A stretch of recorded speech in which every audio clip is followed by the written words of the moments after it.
Suatu malam, sekelompok pemuda iseng datang ke makam Zara. Mereka mendengar kabar, jika kuburnya digali, jasadnya tidak akan membusuk, malah semakin cantik seperti masih hidup. Dengan alasan penasaran, mereka membawa cangkul dan lilin. Diam-diam mulai menggali.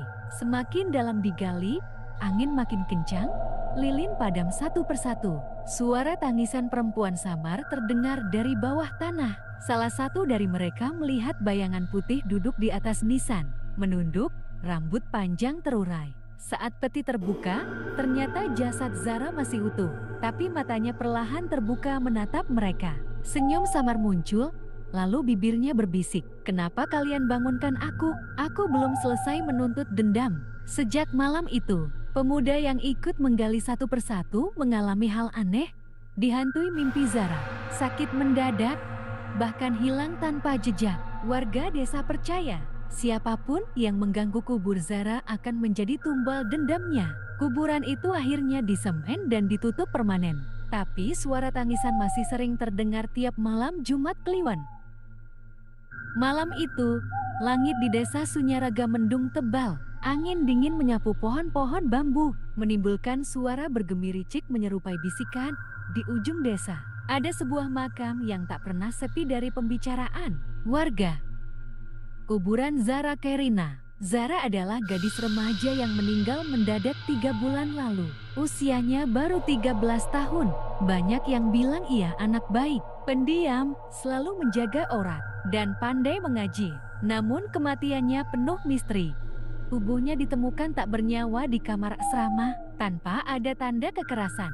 Sejak itu, makam Zara kerap jadi bahan gosip. Konon, beberapa kali terdengar suara tangis remaja perempuan dari arah kuburnya. Bahkan ada yang melihat bayangan putih duduk di atas nisan dengan rambut panjang terurai. 4 pemuda desa Bima, Ardi, Dava, dan Rizal suatu malam nekat datang ke kuburan Zara. Mereka mendengar desas-desus aneh. Kalau kuburnya digali, jasadnya masih utuh, tidak membusuk. Bahkan wajahnya tetap cantik seperti tidur.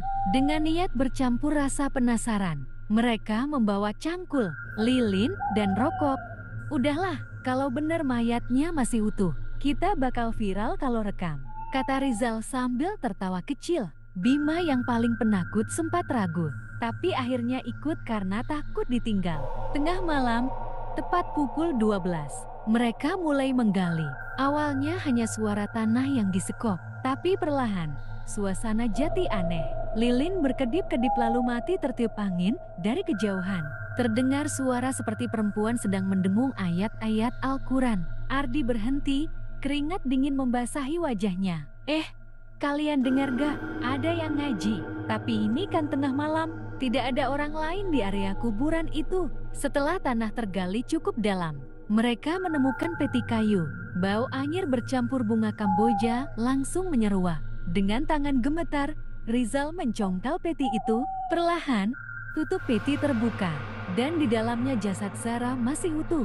Kulitnya putih bersih, rambut panjang terurai. Matanya tertutup seperti sedang tidur, bibirnya bahkan tampak berwarna merah samar. Dava ternganga, merekam dengan kamera ponselnya. Astaga, beneran masih cantik, bro, nggak busuk sama sekali. Tiba-tiba, mata Zara perlahan terbuka. Bola matanya hitam pekat, menatap lurus ke arah mereka. Senyum kecil muncul di bibirnya. Lalu terdengar suara lirih. "Kenapa kalian bangunkan aku? Aku belum selesai menuntut dendam." Seketika semua pemuda itu berteriak. Tanah bergetar, nisan di sekitar kuburan berjatuhan. Sosok putih dengan rambut panjang melayang keluar dari peti, menatap mereka dengan mata berapa.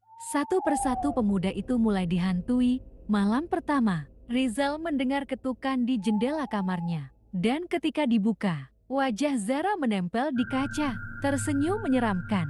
Ardi bermimpi dipeluk mayat Zara hingga tubuhnya membiru.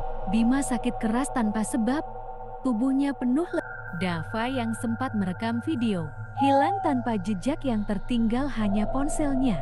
Dengan rekaman video yang berhenti tepat ketika mata Zara terbuka, warga desa akhirnya tahu ada yang berani menggali kuburan Zara. Para tetua memutuskan menutup makam itu dengan semen tebal, dipagari besi, dan dilarang siapapun mendekat saat malam. Tapi hingga kini, tiap malam Jumat Kliwon, orang-orang yang lewat dekat makam masih mendengar suara tangisan remaja. Kadang diikuti suara bisikan, "Aku belum selesai. Kalian semua akan menemaniku di sini." Di sebuah desa kecil bernama Sunyaraga, ada sebuah makam yang selalu jadi bisik-bisik warga. Makam itu milik seorang gadis remaja berusia 13 tahun, bernama Zara Kerina. 3 bulan lalu, Zara meninggal secara misterius di asrama. Tak ada yang tahu penyebab pastinya. Orang-orang bilang, arwah Zara tidak tenang. Kuburannya kerap terdengar tangisan. Bahkan ada yang bersumpah melihat sosok perempuan duduk di atas nisanya. Rambut panjang menutupi wajah. Malam ini, 4 pemuda desa nekat menggali makam itu. Langkah kaki di tanah berpasir, suara cangkul menghantam tanah. "Rizal, hahaha, gila. Bro, kalau benar jasadnya masih utuh, kita bakal viral. Bayangin, mayat cantik, gak busuk, kayak tidur." Bima gelisah, "Aku gak anak. Sumpah, ini kuburan. Jal, kalau beneran ada yang jaga gimana?" "Ardi, udahlah, jangan penakut. Kita gali dikit aja, gak usah sampai terbuka semua. Paling mitos doang." Mereka mulai menggali. Lilin tiba-tiba padam. "Dava, siapa yang matiin lilin?" Suara samar. Perempuan mengaji, jauh tapi jelas. "Bima, bro, kalian dengar gak? Ada suara orang ngaji." Semua terdiam. Tapi Rizal malah tertawa, menyalakan rokok.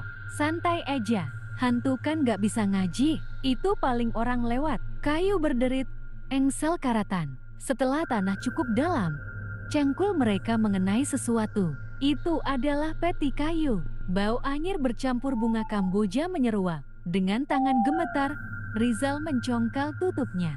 Dava merekam dengan HP. "Ya Allah, beneran masih cantik. Bro, gak busuk sama sekali." Jasad Zara tampak tidur tenang. Kulitnya pucat, bibirnya masih merah, rambutnya terurai. Tiba-tiba, mata Zara perlahan terbuka. Mata itu hitam pekat, menatap lurus ke arah mereka. Bibirnya bergerak, mengeluarkan bisikan lirih. "Kenapa kalian bangunkan aku? Aku belum selesai menuntut dendam." Efek suara. Tanah berguncang, lisan berjatuhan, teriakan pemuda. Malam-malam setelah kejadian itu, Rizal diganggu ketukan di jendela. Saat dibuka, wajah Zara menempel di kaca, tersenyum pucat. Ardi, bermimpi tubuhnya dipeluk mayat Zara, terbangun dengan leher penuh lebam. Bima, sakit keras, tubuhnya kurus kering, seolah ada sesuatu yang menghisap tenaganya. Dava, hilang tanpa jejak. Ponselnya ditemukan di sawah. Video terakhir berhenti saat mata Zara terbuka. Efek suara. Bisikan perempuan memanggil nama mereka satu persatu. Warga gegar. Makam Zara akhirnya ditutup semen tebal, dipagari besi, dan dilarang siapapun mendekat. Namun, sejak itu, tiap malam Jumat Kliwon, orang yang lewat masih mendengar suara tangisan remaja dari arah kuburan. Kadang, suara lirih memanggil, "Aku belum selesai. Kalian semua akan menemaniku di sini." Efek suara. Angin kencang, jeritan jauh, fade out, langkah kaki di tanah berpasir, cangkul menghantam tanah, suara jangkrik. Rizal sok berani. "Hahaha, bayangin kalau benar. Bro, mayat cantik, gak busuk, masih utuh. Kita rekam. Bisa viral di sosmed." Bima cemas, suara bergetar. "Jal, aku gak enak. Ini kuburan. Kalau Zara beneran arwahnya gentayangan, kita bisa celaka." Ardi ketus. "Alah, penakut aja loh. Ayo cepat, gali dikit aja. Paling cuma mitos." Dava sambil nyalain kamera HP. "Ayo, gua rekam. Biar ada buktinya." Cangkul makin dalam, suara tanah jatuh ke samping. Tiba-tiba lilin padam. Dava kaget. Siapa yang matiin lilin?" Suara samar lantunan ayat suci perempuan, jauh, terdengar mendengung. Bima ketakutan. Kalian dengar gak? Itu kayak ada yang ngaji. Tapi ini tengah malam." Mereka saling tatap, pucat. Rizal malah tertawa menutupi rasa takut. Rizal, hahaha, santailah. Hantu nggak bisa ngaji. Itu paling suara radio nyasar. Cangkul kena kayu. Suara ketukan duk, duk. Ardi, udah nyampe petinya. Ayo, congkel. Kayu peti berderit, engsel berkarat bunyi. Bau busuk samar. Ketika tutup peti terbuka, keempat pemuda itu membelalak. Dava merekam dengan HP suara syak. Ya Allah, beneran. Jasadnya masih utuh. Wajahnya masih cantik, kayak orang tidur. Jasad Zara terbaring tenang. Kulit putih, bibir merah samar, rambut panjang terurai. Lalu, matanya perlahan terbuka. Nada tinggi mendadak, jantung berdegup keras. Mata itu hitam pekat, tatapan kosong, menembus jiwa mereka. Kenapa kalian bangunkan aku? Aku belum selesai. Menuntut dendam. Tanah bergetar, nisan berjatuhan, angin kencang, teriakan pemuda panik. Malam-malam setelah kejadian, Rizal ketukan jendela 3 kali. Rizal mendengar suara di jendela kamarnya. Saat dibuka, wajah Zara menempel di kaca, pucat, bibir tersenyum samar. Zara berbisik, "Kamu akan menemaniku?" Jeritan Rizal. Ardi, ia bermimpi dipeluk jasad Zara, tubuh dingin, bau tanah dan bunga Kamboja menempel. Saat bangun, lehernya penuh lebam seperti dicekik. Bima, tubuhnya kurus kering, wajahnya pucat. Dokter bilang sehat, tapi dia seperti kehilangan energi. Bima lemah, berbisik. Dia setiap malam duduk di pojokan kamarku. Dava hilang tanpa jejak. Yang ditemukan hanya ecinya di sawah. Video terakhir terhenti tepat saat mata Zara terbuka. Lalu gelap, desa geger. Warga menutup makam Zara dengan semen tebal, dipagari besi. Larangan keras. Jangan ada yang mendekat saat malam. Tapi tetap saja, tiap malam Jumat Kliwon, orang yang lewat mendengar suara tangisan dari arah makam. Kadang disertai bisikan lirih. Zara, aku belum selesai. Kalian semua akan menemaniku.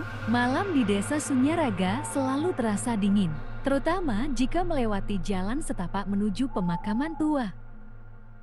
Setelah makamnya disemen, semua orang mengira teror Zara Kairina sudah berakhir. Tapi kutukan itu baru saja dimulai. Keluarga para penggali kubur kini yang menjadi sasaran. Ibu Rizal sedang memasak di dapur. Tiba-tiba, wajan berguncang. Minyak panas menyembur, membentuk wajah seorang gadis. Zara bisikan, "Ibu, aku ingin anakmu kembali."